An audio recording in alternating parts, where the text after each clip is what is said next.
'Cause it's Twitchcraft, that crazy Twitchcraft. When I sat down to write the script for this video, I tried to source an argument I had on Twitter about a dozen years ago. While that might have been possible before the X change, I don't remember either of my old Twitter logins, and no, Elon, I'm not signing up for Kick for Adults. We're gonna have to rely on my memory, which isn't always a bad thing, but I would have preferred to have the actual text in front of me. The conversation, argument, exchange was with author Neil Gaiman, and it concerned the case of a longtime friend and I believe fellow Scientologist of his who was being prosecuted for a drunk driving incident which led to unaliving of at least one person. Yes, we speak TikTok here. Gaiman shared a news source about the situation along with his opinion about his friend's punishment, which he felt was excessive. I guess to a Scientologist, going to prison on a prison planet must be really bad and even worse for them than it is for the rest of us who don't believe that Earth is a prison planet for ancient aliens. It was his opinion that this friend of his should have been able to monetarily compensate the victims and therefore avoid a prison sentence. Neil Gaiman proudly stated that he believed rich people should be able to use their money and influence to legally get away with murder.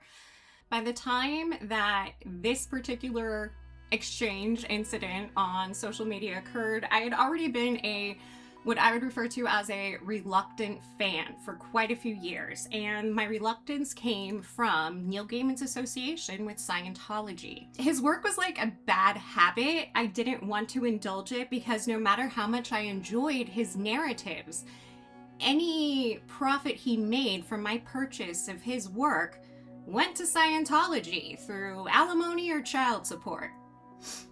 Instead of being an outright fan of his work, I became more of a critical observer and interested party, if not particular fan in the extreme modern sense. His monetary support of Scientology, which as of now includes another Scientologist ex-wife, hey Amanda, meant that I couldn't trust that he was a good person.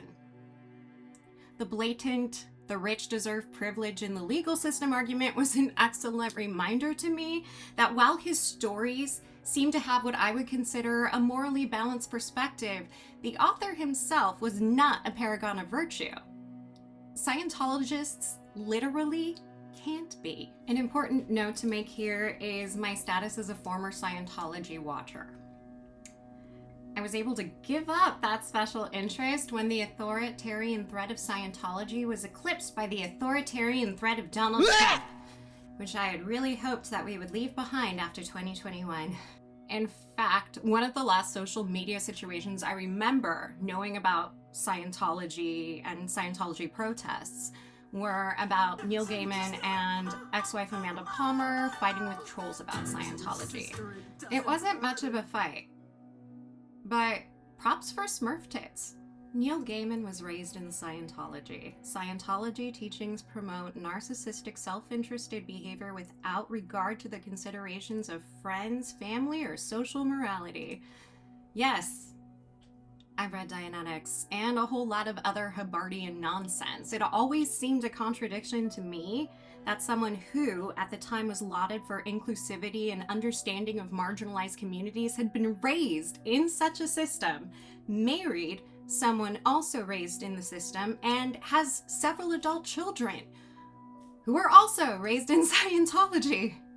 The Scientology ethos includes the view that all non-cis heteronormative persons are degraded beings who aren't worthy of life, much less anyone's time or care. It was odd that this author had characters who are obviously sexually dynamic in ways Scientology would teach are immoral and unhealthy. A few days ago, when my TikTok FYP first led me to a Neil Gaiman is a Predator video, I snorted with derision. People actually do that in real life, I know, because I did it. Of course he's a predator. Of course he is. He's a popular bohemian personality with hugely successful IPs. In my opinion and experience, there is no way that Neil Gaiman, a boomer Scientologist, was not guilty of inappropriate, immoral, and/or predatory behavior. He was raised in a system of ethics that promotes self-aggrandization and the righteousness of the wealthy. Yes, he wrote a transgender character back when the general public was still unclear as to the differences between cross-dressers and transsexuals, but that character was brutally sacrificed to the narrative, dead-named, and a righteous blonde American woman literally modeled on a Barbie doll got the moral high ground by writing the character's chosen name over their dead name on their tombstone in lipstick. Oops. Spoilers.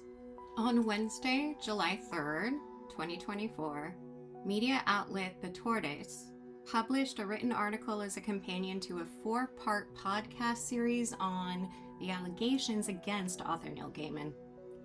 The allegations, made by a young New Zealand resident former nanny to the author's youngest child, and an American fan of my own generation who began a sexual relationship with the author at the age of 20, were that Gaiman used his position of authority as one woman's employer and another's object of artistic worship to engage in sex acts the women describe as non-consensual. The graphic description included in the printed article was the latest example of something I have only seen in the 21st century: a detailed description of sex acts and the emotions involved with those acts. It's the graphic, sensational detail of the accusations that hit the reader or listener. In my own youth, it was still incredibly shameful to publicly share any such issues.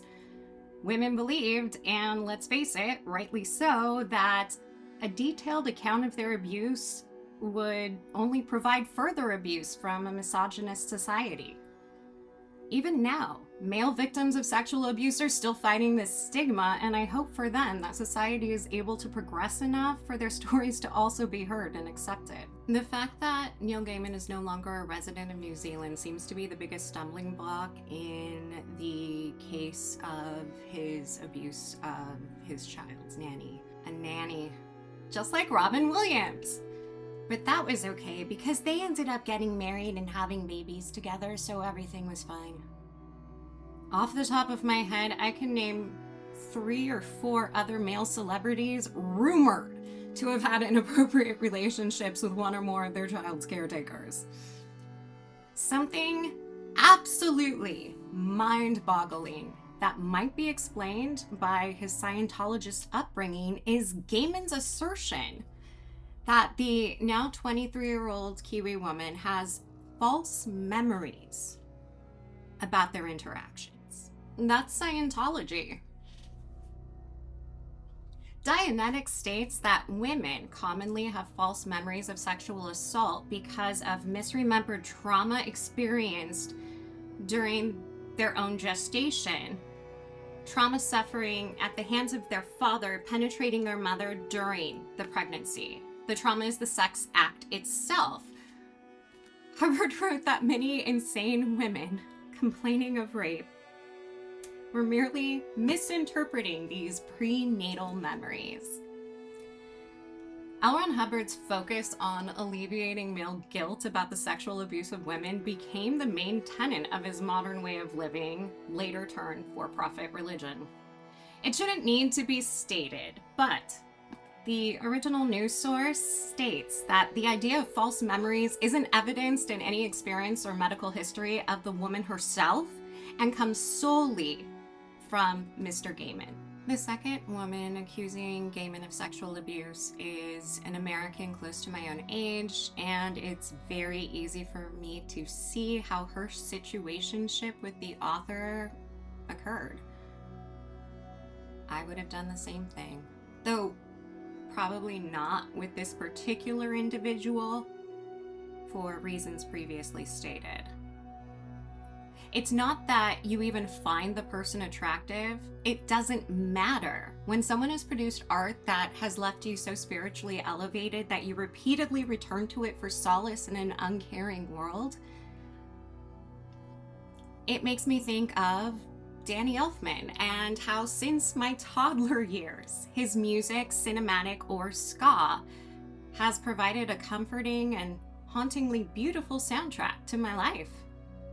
I might have been attracted to him at some point, but in general, I simply adored his music.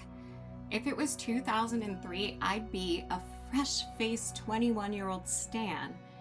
And you bet your butt cheeks, and despite my happiness for him bagging Bridget Fonda, I might have said yes to almost anything he might ask of me.